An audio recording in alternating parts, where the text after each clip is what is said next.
Good morning friends. Welcome to Gyanbaazi YouTube channel. कैसे हैं आप सब लोग। सीरीज 3 के lecture number 9 on daily current affairs में आप सबका स्वागत है। सुबह के 10 बज चुके हैं और उठने का नहीं, जागने का वक्त हो गया है। दोस्तों, आज से एक खुशखबरी है आपके लिए। नंबर ऑफ क्वेश्चंस आज से हम थोड़े इंक्रीज कर रहे हैं सो दैट और ज्यादा अच्छी प्रैक्टिस हो सके। लेक्चर शुरू करने से पहले दो बहुत इंपॉर्टेंट बातें आपसे करनी है। सबसे पहली, अगर आप एक बिगिनर हैं और बैंकिंग की तैयारी आपने अभी अभी शुरू की है तो आपके लिए ये यूट्यूब चैनल और ये सीरीज सबसे बेस्ट है। उंगली पकड़कर चलना सीखना है और एक एक चीज अगर जनरल अवेयरनेस में कवर करनी है, this is one of the best platform. Second, ऐसे जितने भी स्टूडेंट्स हैं जो पीओ की तैयारी कर रहे हैं या फिर असिस्टेंट लेवल की तैयारी कर रहे हैं या फिर आरबीआई ग्रेड बी जैसी एग्जाम का सपना देख रहे हैं, for those student this series is going to be one of the most relevant series. याद रखना, करंट अफेयर्स की जरूरत केवल मेंस के एग्जाम के एक सेक्शन को सॉल्व करने के लिए नहीं है दोस्तों। आपको करंट अफेयर्स और अच्छे जीके की जरूरत आरसी के पैसेज सॉल्व करने के लिए भी लगेगी। आपको अच्छे ऐसे लिखने के लिए भी इसकी जरूरत पड़ेगी। आगे जाकर अगर आपको ग्रुप डिस्कशन में पार्टिसिपेट करना है, आपको फिंगर टिप्स पे नॉलेज चाहिए।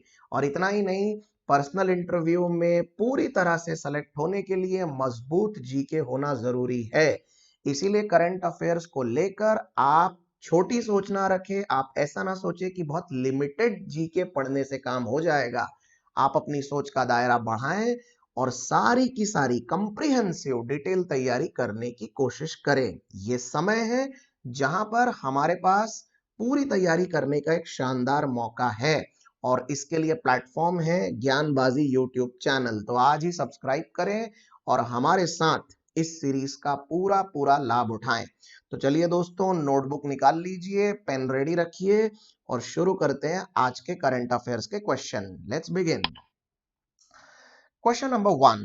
Name the portal launched by central government and Council of Scientific and Industrial Research for Healthcare Supply Chain। Central government और CSIR द्वारा जारी किए गए एक पोर्टल का नाम बताइए जो हेल्थ केयर सप्लाई चेन के लिए किया गया है। स्वाभाविक सी बात है, ये कोरोना वायरस से रिलेटेड ही होगा। यहां सही जवाब है ऑप्शन नंबर सी, आरोग्य पथ। आरोग्य पथ क्या होने वाला है इसमें आपको बता देते हैं।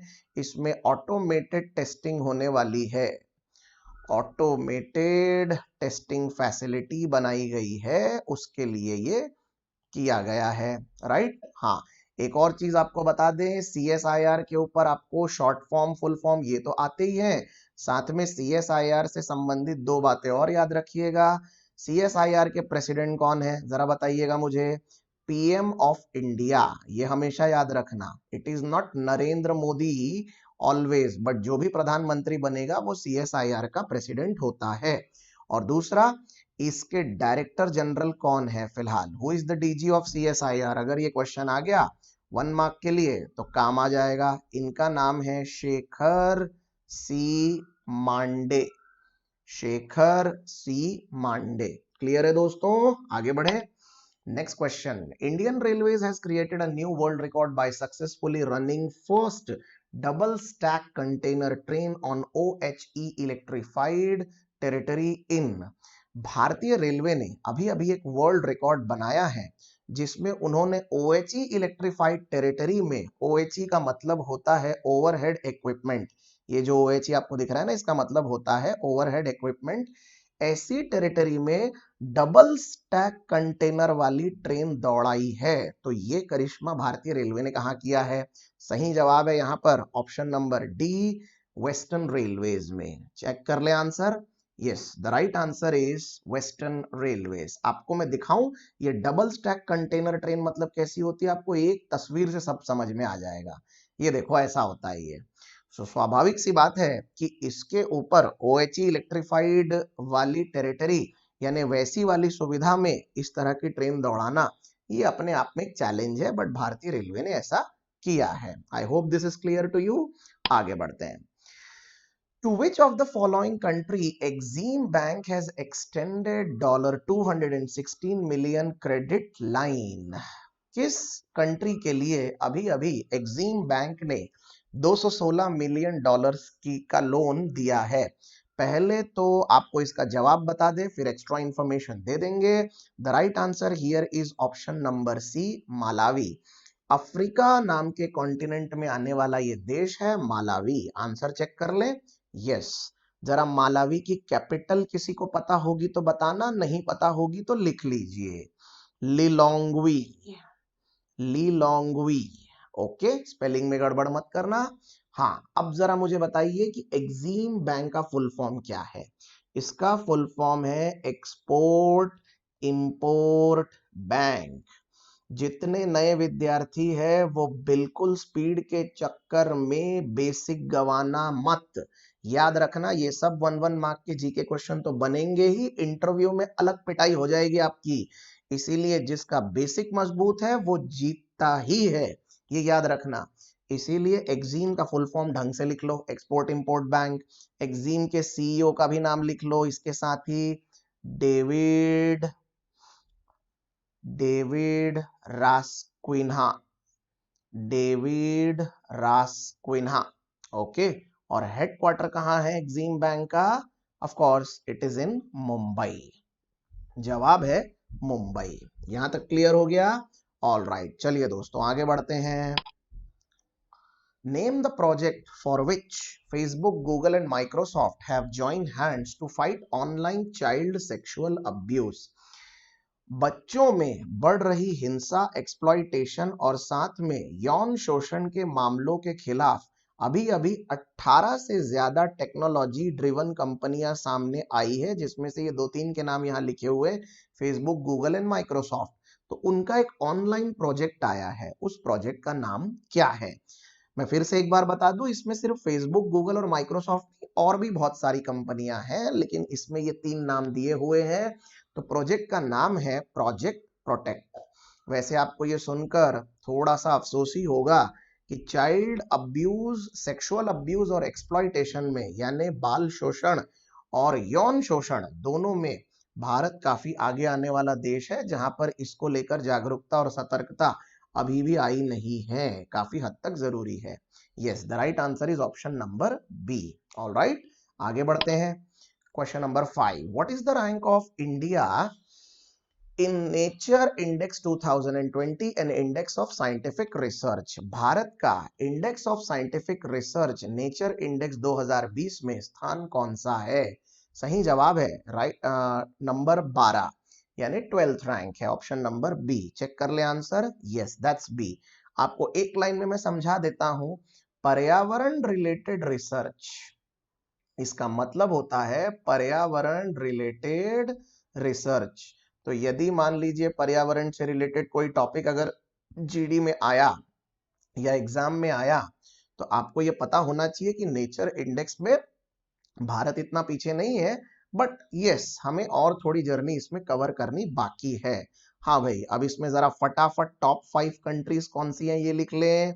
हम तो 12वें नंबर पर हैं, बट एग्जाम में कभी कभी टॉप पे कौन है ये भी पूछा जाता है, you know that very well. Number 1 पर है यूएसए, नंबर 2 पर है चाइना, नंबर 3 पर है जर्मनी, नंबर 4 पर है यूके और 5वें नंबर पर है जापान। ये है टॉप 5 की रैंकिंग। याद रखिएगा दोस्तों, ये सब एग्जाम में आता है। आगे बढ़ते हैं। Who has been appointed as the CEO of UTI Mutual Fund? UTI Mutual Fund के AMC कमेटी में नए सीईओ कौन बने हैं? आपको मैं बता दूं, ये जो सज्जन हैं ये AMC committee, UTI mutual fund AMC committee के सीईओ बने हैं। AMC का मतलब क्या है? Asset management committee. मैं लिख नहीं रहा, लेकिन आप ध्यान से सुनिए, एसेट मैनेजमेंट कमेटी। ओके, उसमें यूटीआई म्यूचुअल फंड्स के सीईओ कौन बने हैं? सही जवाब है Imtiazur Rahman. Okay, option number D, Imtiazur Rahman. Clear है? ये उससे यानी सेकेंडरी लेवल पे थे, बट अभी उनका प्रमोशन हो गया, now he became the CEO. Answer check कर ले जरा। Yes, option number D. All right, very very important question. आगे बढ़ते हैं। World wind day is observed every year on, विश्व पवन दिवस कब मनाया जाता है? हमारे पास रोज इस तरह का कोई ना कोई एक क्वेश्चन रहता ही है, और आपको मैं बता दूं कि importance of days is a very very important question in banking exam. इस तरह के एक दो क्वेश्चन आपको 100% आने हैं, बिल्कुल आप याद रखिएगा, इसीलिए ये मिस मत करिए। Right answer is option number D, 15 June. Alright, it is 15 June. Clear है ये? ऑल राइट, चलिए दोस्तों आगे बढ़ते हैं, जरा आंसर देख ले पहले। Yes, it's 15 June. Let's go next. Question number 8, on which day world Elder abuse awareness day is observed? बड़े ही शर्म की बात है कि बुजुर्गों का जितना हमको रेस्पेक्ट करना चाहिए वो दिन ब दिन कम होता जा रहा है, और बुजुर्गों के खिलाफ होने वाले एक्सप्लॉइटेशन, अत्याचार या बदजुबानी के खिलाफ मनाया जाने वाला एक अवेयरनेस दिवस वो कब होता है? सही जवाब है ऑप्शन नंबर बी, 15 जून। इसका आंसर भी है 15 जून। राइट, हाँ। वैसे आगे बढ़ने से पहले आपको एक और चीज, एक और ऑप्शन का मेरे को आंसर बताना पड़ेगा। आप ही बताइएगा, मैंने मेरे पिछले एक दो सेशन में 12 जून का क्या महत्व है बताया था, आपको याद है क्या? क्या होता है 12 जून को? World day against child labour. World day against child labour. बहुत सारे लोग जल्दबाजी में चाइल्ड लेबर डे ऐसा बोलने लग जाते हैं, बिल्कुल गलत। चाइल्ड लेबर डे का मतलब ये हो जाएगा कि आप बाल शोषण को बढ़ावा दे रहे हैं। It should be world day against child labour. Alright, बिल्कुल याद रखिएगा। एंड बाय द वे, जितने भी अच्छे अच्छे वृद्धाश्रम हैं दुनिया में, उसमें से बहुत सारे भारत में हैं, क्योंकि संस्कृति ऐसी रही है कि इसको लेकर भारत में अवेयरनेस ज्यादा है। तो दुनिया के बहुत से बड़े बड़े देशों के लोग अपने रिटायरमेंट के बाद अपने जिंदगी की आगे की पारी भारत में ही खेलते हैं या यहाँ आकर रहना पसंद करते हैं, क्योंकि यहाँ पर ओल्ड होम एज की अच्छी फैसिलिटीज होती है। ऑलराइट, आगे बढ़ते हैं। Question number 9, RBI to raise 80,000 crore through CMBs. RBI जो है वो 80,000 करोड़ रुपए कमाने वाला है। पहले लाइन का मतलब समझा देता हूं मैं आपको, ताकि आपको न्यूज़पेपर में भी ये सब बातें समझ में आए। RBI to raise 80,000 crore through CMBs का मतलब आरबीआई 80,000 करोड़ रुपए ये सीएमबीज के थ्रू कमाने वाला है। सवाल ये है कि ये सीएमबी में एम का फुल फॉर्म क्या है? सी का मतलब है कैश, बी का मतलब है बिल्स, जो कि क्वेश्चन में दिया है। एम का मतलब क्या है? सही जवाब है ऑप्शन नंबर सी, मैनेजमेंट। तो पूरा नाम हो गया कैश मैनेजमेंट बिल। अब जरा एक लाइन ढंग से समझ लेना 10 सेकंड में। देखिए भाई, हमारे देश में गवर्नमेंट ऑफ इंडिया को जब पैसे की जरूरत होती है, शॉर्ट टर्म में यानी तुरंत पैसे की जरूरत होती है, तो वो आरबीआई से सीएमबी इशू करवा लेता है, और इन सीएमबीज को इशू करके आरबीआई पैसे की जरूरतों को पूरा कर देता है। ओके, तो हम ये कह सकते हैं कि CMBs are issued by RBI on behalf of government of India. आपको कभी किसी दिन इंटरव्यू में ये बात पूछ ली तो आपको बतानी पड़ेगी। ऑल राइट, क्लियर है ये? आगे बढ़े। Name the world's oldest first class cricketer who passed away recently at the age of 100। First class cricketer ऐसे जिन्होंने 100 वर्ष की आयु तक अपना जीवन जिया और अभी अभी उनकी मृत्यु हुई है। आपको मैं बता दूं, इनका भी जो 100th बर्थडे रहा उसमें स्टीव वॉ और सचिन तेंदुलकर दोनों ही मौजूद थे। केक काट के उनका बहुत अच्छा गर्मजोशी से उनका अभिवादन किया गया। आप बता सकते हैं इनका नाम क्या है? इनका नाम है Vasant Rai ji. Vasant Rai ji. All right, option number D, Vasant Rai ji. Okay, इन्होंने कई सारी अपने पुराने एक्सपीरियंस के ऊपर किताबें भी लिखी हैं। आप इनके किताबों की लिस्ट भी देख सकते हैं। ओके, आजादी के पहले से ये क्रिकेट खेलते आए हैं और काफी शानदार प्लेयर थे। Question number 11. Former hockey coach Sridhar Shenoy has passed away. From which state he belonged to? Hockey के एक जाने माने कोच श्रीधर शेनॉय जिनकी अभी अभी मृत्यु हुई है, ये कौन से राज्य से आते हैं? सही जवाब है ऑप्शन नंबर डी, केरला। एक बार देख ले, yes the right answer is Kerala. दोस्तों जरा मुझे बताना, अभी अभी हॉकी के कौन से एक लेजेंडरी प्लेयर भारत के, उनकी मृत्यु मृत्यु ये लॉकडाउन के समय ही हुई है। लेजेंडरी प्लेयर ऑफ हॉकी जिनकी मृत्यु अभी अभी हुई है लॉकडाउन में 95 ईयर्स की एज में, किसी को याद है क्या? मैं बता देता हूं आंसर आपको, बलबीर सिंह दोसांझ। बलबीर सिंह दोसांझ बहुत ही जाने माने खिलाड़ी थे, इनका नाम आप याद रखना, एग्जाम में आ सकता है बिल्कुल। ऑलराइट, चलिए आगे बढ़ते हैं। How much percent stake has been sold by Jio platforms to TPG Texas Pacific Group for rupees 4,546.80 crores? आपने अगर मेरी सीरीज में बार बार इस तरह के क्वेश्चन देखे हैं तो एक बात आप समझ गए होंगे कि रिलायंस जियो प्लेटफॉर्म अपने कुछ कुछ स्टेक्स विदेशी कंपनियों को बेच रहा है। किसी को 1.85% के स्टेक्स बेचे, किसी को अभी फिर 0.93% के स्टेक्स, 0.5% के स्टेक्स, ऐसे सेल आउट किए जा रहे हैं और अच्छी खासी बड़ी रकम में। राइट, तो इस बार टीपीजी नाम की एक कंपनी है जिसको रिलायंस जियो प्लेटफॉर्म ने ये स्टेक्स बेचे हैं। स्टेक का मतलब होता है शेयर्स, तो कितने परसेंट बेचे हैं? सही जवाब है option number D, 0.93। Answer check कर ले, यस दैट्स 0.93। ऑलराइट, एक चीज याद रखना, अभी अभी आपको पता होगा कि भारत की जो फॉरेन रिजर्व्स की गठरी है, यानी विदेशी मुद्रा वाली गठरी, उसमें 500 अरब डॉलर्स आ चुके हैं।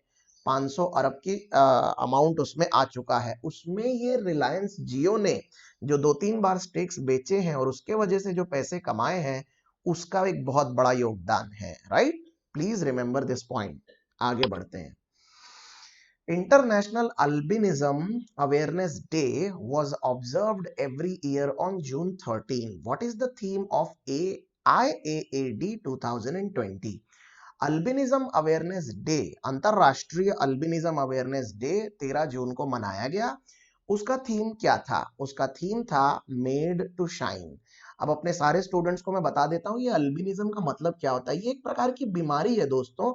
इसमें क्या होता है, आपके आंखों के ऊपर की जो आईब्रोज होती है, भौहें, और आपकी आंखों की जो पलक होती है, वो पूरी की पूरी व्हाइट हो जाती है। आमतौर पे ये ब्लैक कलर की रहती है, तो ये व्हाइट हो जाती है। ये अपने आप में किसी प्रकार के बॉडी में जाने वाले मिनरल्स की कमी के वजह से होता है।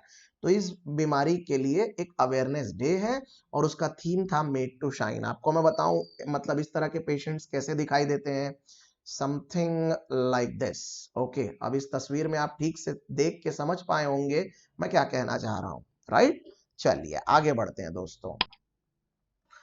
Name the flood warning system which was jointly launched by Uddhav Thackeray, Chief Minister of Maharashtra, and Harsh Vardhan, Earth Science Minister in Mumbai. Bharat में अभी अभी एक फ्लड वार्निंग सिस्टम बनाया गया है। उद्धव ठाकरे जो कि महाराष्ट्र के चीफ मिनिस्टर है और हर्षवर्धन जो कि भारत के पर्यावरण और अर्थ साइंस मिनिस्टर हैं, उन दोनों ने बनाया है। तो उस सिस्टम का नाम क्या है? सिस्टम का नाम है ऑप्शन नंबर डी, आई फ्लोज। ओके, आपको जरा मैं पहले आंसर कंफर्म कर लें। यस, अब आपको इससे रिलेटेड एक बात मैं बता दूं, मुंबई में हर साल जबरदस्त बाढ़ आती, बाढ़ जैसी परिस्थितियां बन जाती है मानसून आने के बाद। राइट, ऐसे में वहां पर पानी के मूवमेंट को चेक करने के लिए, मौसम को चेक करने के लिए और भी बहुत सारी जानकारियों के लिए ये एक सिस्टम तैयार किया गया है। आपको पता है इसमें क्या क्या इंक्लूडेड होगा? इसमें मौसम की जानकारी मिलेगी, इसमें रेनफॉल की जानकारी मिलेगी, इसमें रन ऑफ की जानकारी मिलेगी, इसमें पानी का मूवमेंट किस तरफ हो रहा है, यानी वाटर मूवमेंट कहाँ हो रहा है वो पता चलेगा, टाइड्स की जानकारी मिलेगी, स्टॉर्म्स की जानकारी मिलेगी। इतने सारे अलग अलग फीचर्स के साथ ये सिस्टम तैयार किया गया है। ऑलराइट, आगे बढ़ते हैं दोस्तों। Who is appointed as the brand ambassador of Bihar's khadi? Bihar के खादी के अभी अभी बनाए गए ब्रांड एम्बेसडर कौन है? सही जवाब है, चार ऑप्शन है, पंकज त्रिपाठी, अनुपम खेर, बोमन ईरानी एंड स्वरा भास्कर। सही जवाब है ऑप्शन नंबर ए, पंकज त्रिपाठी। बिहार से आते हैं ये और जबरदस्त उम्दा कलाकार है। आपको इनका चेहरा याद आया नहीं पंकज त्रिपाठी बोलते साथ? चलिए आपको एक बार दिखा देते हैं ये कौन है। पंकज त्रिपाठी यानी ये, हाँ ये चेहरा आपने कई बार सिनेमा में, वेब सीरीज में, सीरियल्स में देखा होगा। 40-50 के आसपास मूवीज कर चुके हैं ये, बड़े ही उम्दा कलाकार हैं। तो इनको बनाया गया है ब्रांड एम्बेसडर। ऑल राइट, ये भी सुशांत सिंह राजपूत की तरह बिहार से ही आते हैं। काफी दुखी थे ये उनकी मृत्यु पर।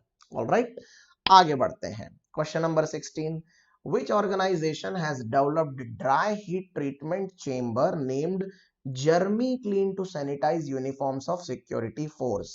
इनमें से कौन से ऑर्गेनाइजेशन ने अभी अभी एक ट्रीटमेंट चेंबर बनाया है, जिस ट्रीटमेंट चेंबर का नाम है जर्मी क्लीन, और वहां पर सिक्योरिटी फोर्सेस के जो यूनिफॉर्म है उसको सैनिटाइज किया जा सकता है इजीली? सही जवाब है option number C, DRDO, defence research and development organisation. DRDO ने इसके साथ साथ एक ऐसी पीपीई किट भी बनाई है, कुछ दिन पहले की बात है, जिसमें मतलब आप कंफर्टेबल फील करते हैं। आप इसको एक लाइन में समझ लीजिए दोस्तों, ये जो पीपीई किट जो है, पर्सनल प्रोटेक्टिव इक्विपमेंट, जो पहने बिना आप कोविड पेशेंट के पास भी नहीं जा सकते, जो डॉक्टर्स को, नर्सेस को पहनना जरूरी हो जाता है, ये पीपीई किट जो होती है, इसको पहनने के बाद काफी ज्यादा गर्मी होती है, काफी पसीना आता है और बहुत अनकंफर्टेबल महसूस हो सकता है आदमी। ऐसे में डीआरडीओ ने अपने एक रिसर्च से उसमें काफी आसानी वाले अच्छे फीचर्स ऐड किए हैं, और अभी साथ ही साथ उन्होंने ये जर्मी क्लीन ट्रीटमेंट चेंबर भी चालू किया है। ऑल राइट, आंसर देख ले जरा। Yes, it's DRDO. जरा मुझे एक लाइन में बता देना डीआरडीओ का हेडक्वार्टर कहाँ है? डीआरडीओ का हेडक्वार्टर है न्यू दिल्ली में, भूलना मत। इसरो का बेंगलोर में और डीआरडीओ का न्यू दिल्ली में। और डीआरडीओ के चीफ कौन है? Who is the head? G Satheesh Reddy. G Satheesh Reddy. All right, नाम याद रहेगा। आगे बढ़ते हैं। K Sanjita Chanu who is in news recently is associated with which sport? इनमें से कौन से खेल से के संजीता चानू एसोसिएटेड रही? सही जवाब है वेट लिफ्टिंग। आपको पता है ये अभी अभी न्यूज में क्यों रही? क्योंकि एक्चुअली में के संजीता चानू, जो कि कॉमनवेल्थ में गोल्ड मेडलिस्ट रह चुकी हैं, इनके ऊपर आरोप लगा दिया गया था कि ये डोपिंग करके, मतलब इनके ऊपर अलग तरह के कोई ड्रग लेने का एक आरोप रहा, और जिसके वजह से international weight lifting federation IWF ने इनको बैन कर दिया था। ये 2017 की बात है। IWF, international weight lifting federation ने इनको अमेरिका में बैन कर दिया। उसके बाद करीबन करीबन 2 साल तक ये न्याय के लिए लड़ती रही और फाइनली अभी ये जीत गई, और ये साबित हो गया कि इन्होंने ऐसा कुछ भी नहीं किया है। बातें यहां तक सुनने में आई है कि अब ये IWF के खिलाफ कोई केस भी फाइल करने वाली है। तो लेट अस सी क्या होने वाला है। ऑल राइट, आगे बढ़ते हैं, आपको इनकी तस्वीर दिखा देते हैं।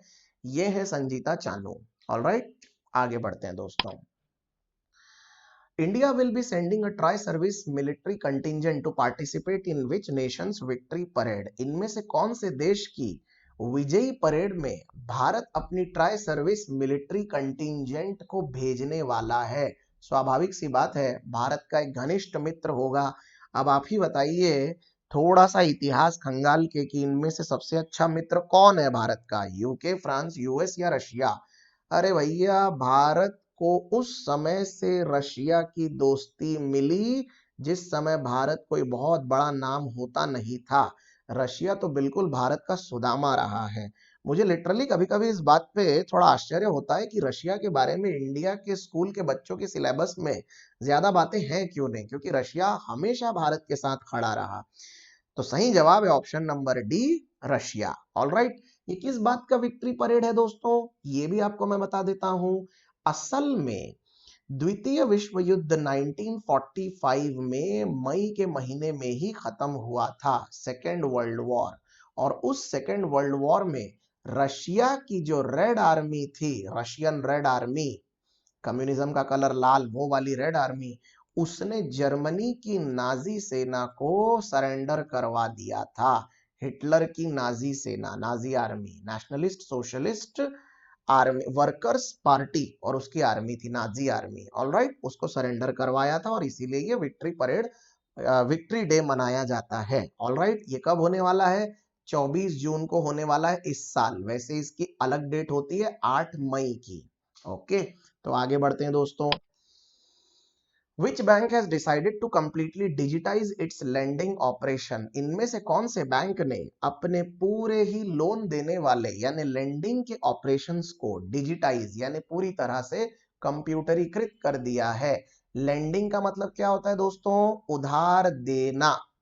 उधार देना। ऐसे जितने बिगिनर्स हैं जो इन छोटे छोटे शब्दों के साथ वाकिफ नहीं है, वो प्लीज एक एक बात सीखते जाएं। लेंडिंग यानी उधार देना और बोरोइंग मतलब उधार लेना।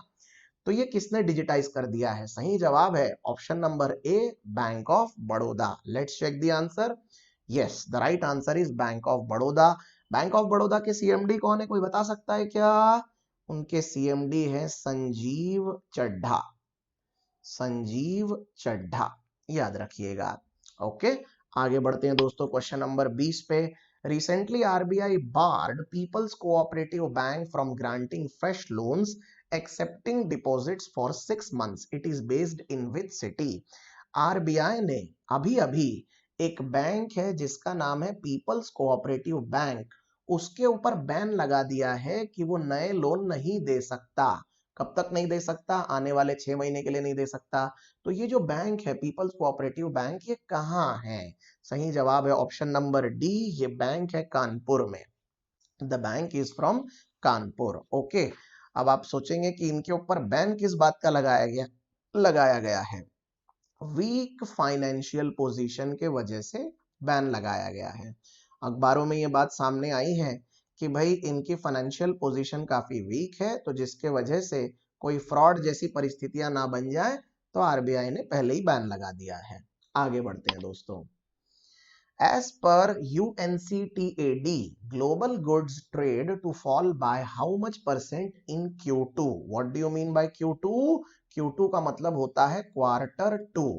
क्वार्टर टू में ग्लोबल गुड्स ट्रेड का जो फॉल है वो कितने प्रतिशत से हुआ यूएनसीटीएडी के आंकड़ों के मुताबिक? तो यहां सही जवाब है 27% से। वो तो होना ही था, क्योंकि भाई ऑब्वियसली कोविड-19 ने तो इतनी बुरी तरह से सबकी हालत खराब करके रख दी, तो व्यापार तो हो ही नहीं पाया अंतरराष्ट्रीय, राइट? हाँ, अब ये यूएनसीटीएडी का फुल फॉर्म क्या है जरा याद रखना। यूएन तो सबको पता है, यूनाइटेड नेशंस।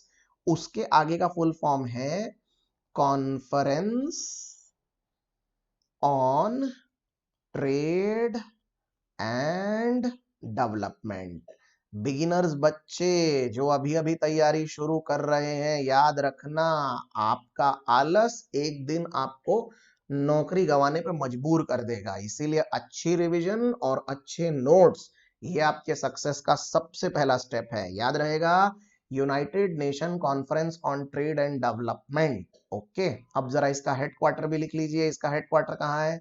हेडक्वार्टर है जेनेवा में। और जेनेवा कहाँ है? याद है ना, स्विट्जरलैंड में। ओके, हाँ, और आखिरी, इसके हेड का नाम क्या है? ये भी आपको एग्जाम में पूछा जाता है। बड़े बड़े डायरेक्टर्स और हेड या चीफ, इनके नाम एग्जाम में आते ही हैं। तो इनके हेड का नाम है मुखीसा कितुई। Mukhisa Kituyi. अब let us respect the name as they are. इनकी मम्मी को यही नाम पसंद आया था तो वो रख दिया है। ऑल राइट, आगे बढ़ते हैं दोस्तों। आंसर है 27%। Next, recently former head of publications division and directorate of advertising and visual publicity passed away। उनका नाम क्या है? बड़ा ही लंबा चौड़ा डेजिग्नेशन है भैया। Head of publications division and directorate of advertising and visual publicity, information and broadcast से रिलेटेड है ये। तो उनका अभी अभी निधन हुआ है, तो उनका नाम क्या है? सही जवाब है option number D, Surinder Kaur. चेक कर लें। Yes, that's Surinder Kaur. आप जानते हैं इनके जो हस्बैंड हैं वो सीबीआई के फॉर्मर डायरेक्टर रह चुके हैं, farmer director of CBI, farmer director of CBI. Okay, नाम था उनका जोगिंदर सिंह, जोगिंदर सिंह। तो जोगिंदर सिंह जी की धर्मपत्नी, इनका भी अभी देहांत हुआ। ऑल राइट, आगे बढ़ते हैं। Who is the author of lockdown, who is the author of lockdown liaisons living and other stories. ये किताब है lockdown liaisons living and other stories, इसके लेखक कौन है? सही जवाब है option number D, Shobhaa De. Check कर लें एक बार। Yes, that's Shobhaa De. याद रखना आपको ऑथर्स, बुक्स, बुक्स के नाम, ऑथर्स के नाम, ये सब एग्जाम में आता ही है। ऑल राइट, चलते हैं अपने अगले सवाल पर। Which state has modified scheduled tribes and other traditional forest dwellers recognition of forest rights act 2006 recently? इनमें से कौन से राज्य ने अपना शेड्यूल्ड ट्राइब और ट्रेडिशनल फॉरेस्ट ड्वेलर्स का जो कानून है उसको अभी अभी बदल दिया है? 2006 के एक्ट को जरा बदल दिया है। तो कौन सा राज्य है जिसने ये किया है? सही जवाब है option number C, Maharashtra. Okay, सारे स्टूडेंट्स को मैं बता दूं, ड्वेलर ये शब्द जरा याद रखना। ड्वेलर शब्द का मतलब होता है रहवासी, जो जहां पर रहता है, बसता है, वो होता है ड्वेलर। ऑल राइट, तो राइट आंसर इज महाराष्ट्र। जरा आगे बढ़ने से पहले आप मुझे महाराष्ट्र के दो नेशनल पार्क के नाम बता सकते हैं क्या? Name me two national parks of Maharashtra. सबसे पहला, महाराष्ट्र में आजकल बड़ा फेमस होने लगा है, ये काफी पॉपुलैरिटी मिल रही है इसे, ताड़ोबा अंधारी नेशनल पार्क। और अगर आप यहाँ नहीं गए हैं तो मैं सलाह दूंगा कि कभी आप कोविड-19 खत्म होने के बाद ऑफ कोर्स जरूर जाके आइएगा। राइट, यहाँ पर आपको बहुत सारे बाघ देखने को मिलेंगे क्योंकि इस नेशनल पार्क में बाउंड्री है, इसीलिए बाघ देखने के चांसेस काफी ज्यादा बढ़ जाते हैं। ऑल राइट, और दूसरा एक जो बोरीवली के पास मुंबई में है, Sanjay Gandhi national park, Sanjay Gandhi national park, ये भी एक है। तो these can be the two possible national park, और लंबी चौड़ी लिस्ट है, ये दो नाम मैं आपके लिए लेकर आया था। आगे बढ़ते हैं, क्वेश्चन नंबर 25 और आज का last question. The Asian Development Bank and Government of India has signed loan agreement of $177 million to upgrade roads in which state? Asian development bank और भारत सरकार के बीच में एक लोन एग्रीमेंट साइन हुआ है $177 मिलियन का, ताकि सड़कों की हालत सुधारी जा सके। कौन से राज्य के लिए किया गया है? वंस अगेन हमारा जवाब है यहाँ पर महाराष्ट्र, ऑप्शन नंबर सी। चेक कर लें। Yes, that's Maharashtra. Asian development bank के बारे में भी आपको पता होना चाहिए, तो दो बातें इसके बारे में भी लिख लीजिए। सबसे पहला, एशियन डेवलपमेंट बैंक का हेडक्वार्टर कहाँ है? तो इसका हेडक्वार्टर है फिलीपींस में। फिलीपींस की स्पेलिंग जरा आंखें फाड़ के देखना, ये है फिलीपींस, एशिया में आता है, भारत के नीचे है। एंड देन इसके प्रेसिडेंट कौन है? प्रेसिडेंट साहब का भी नाम पूछा जा सकता है कभी, तो राइट आंसर है Masatsugu Asakawa. Okay, if I am not wrong, ये जापान से है, फिर भी आप एक बार चेक कर लेना। ओके, ये रहे हेडक्वार्टर और प्रेसिडेंट के नाम। All right, so these are the 25 questions for the day. उम्मीद करता हूं कि आपको ये पूरा का पूरा वीडियो पसंद आया और आपने अच्छे से नोट्स भी बना लिए, और जितनी इंफॉर्मेशन मैंने इसके साथ दी वो भी आपने साथ में लिख के रख ली है। अगर आपको इसकी फ्री पीडीएफ चाहिए है, क्योंकि हर एक सेशन के बाद मैं उसके नोट्स फ्री पीडीएफ में मेरे टेलीग्राम चैनल पे अवेलेबल करवा देता हूं, जिसका नाम है ज्ञानबाजी जनरल अवेयरनेस। अगर आपको ये पता नहीं है तो आज ही Gyanbaazi general awareness Telegram channel join करें, टेलीग्राम में जाकर इसे सर्च करें और ज्ञानबाजी की स्पेलिंग बराबर यही लिखे जो यहाँ पर दी हुई है, 4 बार ए। ऑल राइट, ये उसकी लिंक भी है बाय द वे, आप डायरेक्टली यहाँ से भी पीडीएफ नोट्स कलेक्ट कर सकते हैं। आज के सेशन के लिए केवल इतना ही। आने वाले दिन में आपको और भी बहुत अच्छे important sessions other than current affairs मिलेंगे। तब तक के लिए गुड बाय, कल फिर मिलते हैं नए 25 क्वेश्चंस के साथ। सी यू सून।